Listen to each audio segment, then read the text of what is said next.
Hello, my name is Johnny from Pro Realty Imaging, and today we're going to be talking about growing your real estate photography and video business. Now, I've been at this business for 10 plus years. You sort of lose track about how long you've been doing it.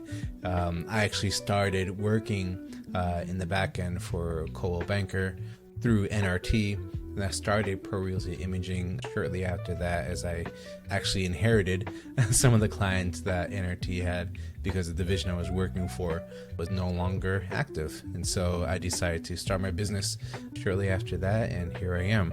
And so this is 10 ways and how to grow your real estate and photography business. And the first one is building a strong portfolio. And so that's basically just by going out and shooting, taking pictures of houses, of friends, of family members, of coworkers, even for free, just to put together a portfolio. That goes the same for any kind of photography or video business, where you just grow your business through showing people what you can do. And even through that, you grow your skills and you grow your abilities, and you make your mistakes during that time. You grow through your mistakes and you move forward from there as you gain clients and different strategies along the way. And so you just continue with that. And so you would create the online portfolio.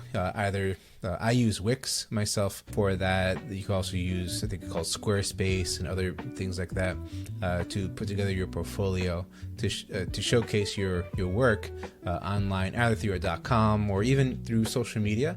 That's very good, actually, to do that. But it's also a good starting point to have a .com, so you could have everything going to that one .com, all your social media sites.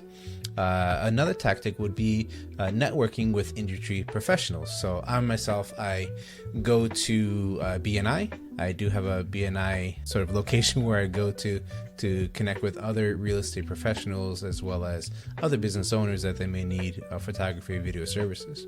And so even though it's not on my list, it is still good to sort of network with non-real estate companies, because as a photographer, filmmaker, I don't just film or photograph real estate.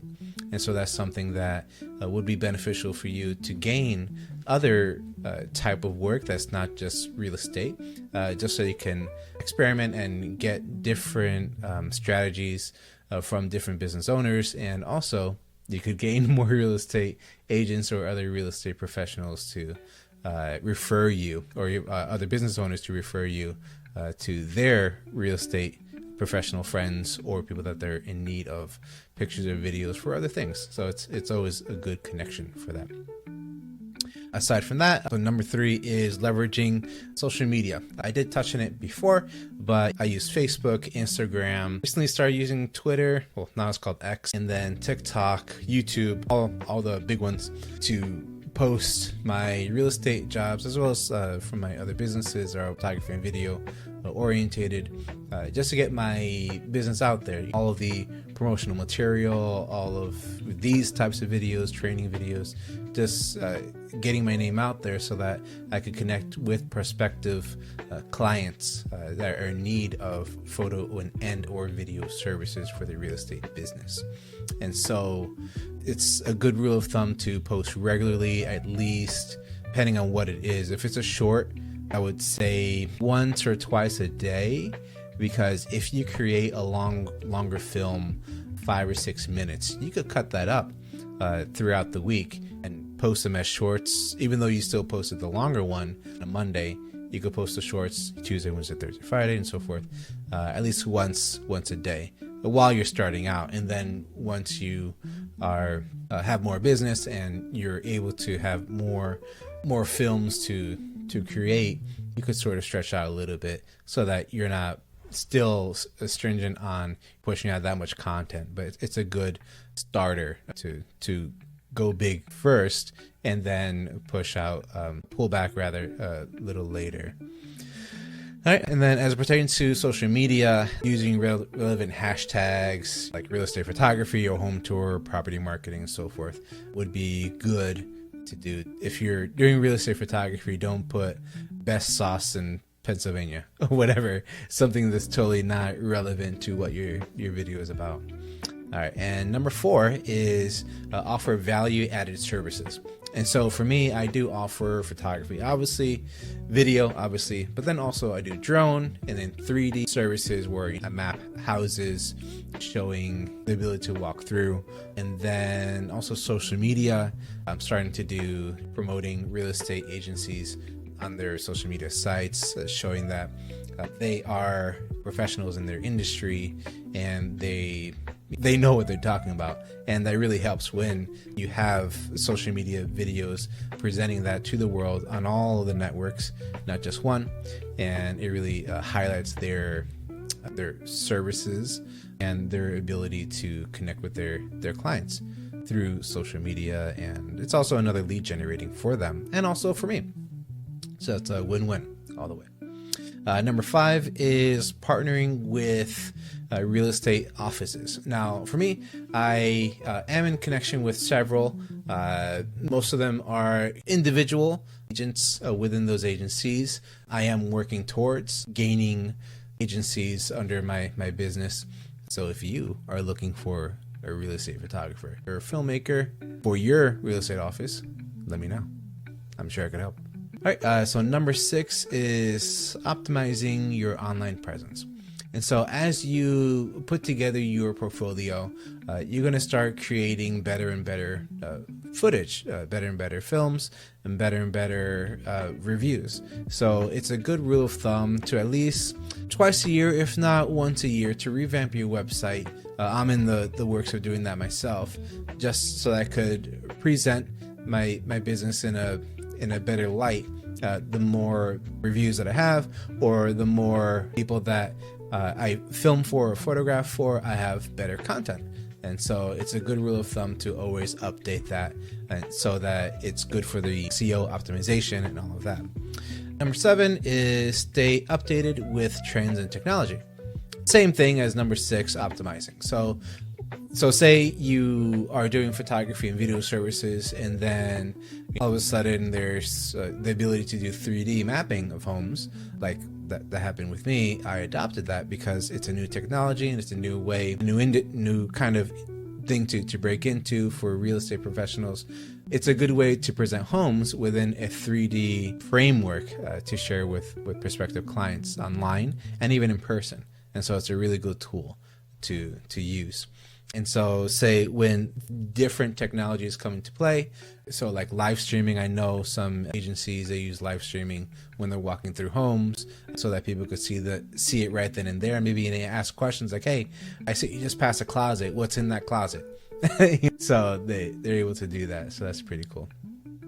Number 8 is creating referral programs. That's one thing that's actually pretty cool to do. I myself don't do that yet, but it is on the list of things to do, as I've been at this in a while, and for the most part it's just business for business, the referral that I do. So if you want to do a referral program where friends or family members send you business and you send them back a kickback, a monetary kickback, that's up to you. For me, I prefer to do if I have business for my mechanic friend and he has business for me for real estate, hey, let's do that. Let's do that exchange of businesses for business. And that works for me. But you could do any which way. You could even do, I don't know, if you give me referrals for real estate photography, I'll give you bread or whatever, if you're a baker. So that's a different way of doing it. Number 9 is showcase client success stories. So that's within the reviews portion. So I do have that section on my website, and it's also a good rule of thumb to put that on your social media sites as well. So as the reviews come in, you could do a caption of that, cut it out, and create a reel with the reviews. And you can share that on your social media sites to promote your services and also to promote your customer service abilities with prospective clients. And it's also a thank you for the client that gave you the good review. And last but not least is continue learning and improvement. And so with the continuous learning and improvement within your business, any business really, that's sort of something that is necessary for every industry. I know there are some industries, I know specifically with real estate agents, there's continued learning and training for them as different protocols are necessary for them to stay relevant within the real estate market. And I know what else, like nursing or being a doctor, there's always continued learning within that. It's sort of the same with photography, a little different because a house is a house is a house, but there are different ways of capturing that house, filming with a drone and the protocols therein, licensing and all of that. And so it's a good rule of thumb to, in the same way you're watching this video, you're learning in different strategies and different ways and how you can grow in your business and the way that you're doing your real estate photography or video or both services. And I'm always looking at what other people are doing to see if I could do anything better. And that's really the big picture here. When you are looking to grow your business, whatever it is, it's a good rule of thumb to never stop learning. Because the moment you stop learning, you start living. You're not going to go too far if you say, or rather, well, I learned as much as I will ever learn, and that's it. Technology is changing every day. And so you need to change as often as you're able to meet the needs of your prospective clients that are looking for those particular services that would really connect with their prospective buyers for the homes. So that's pretty much it pertaining to growing your real estate and photography business.